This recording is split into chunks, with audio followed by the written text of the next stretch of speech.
সাইয়েদনা মুসা আলাইহিস সালাম জিজ্ঞেস করলেন, ইয়া রাব্বি, আল্লাহ আপনার কি ঘুমে ধরে না?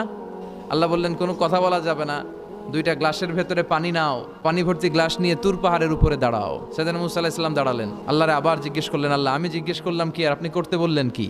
আল্লাহ বললেন, কথা বলো না, যা বলেছি তাই করো।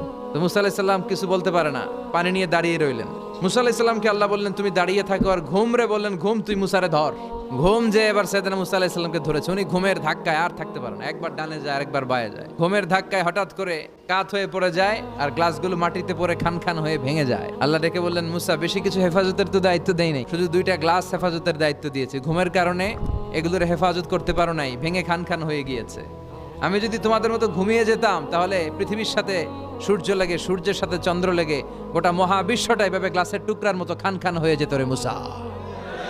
এজন্য লা তাখুযুহু সিনাতুন ওয়ালা নাওম, আমার ঘুমেও ধরে না, ঘুমের আগে যে তন্দ্রা আসে ওইটাও ধরে না।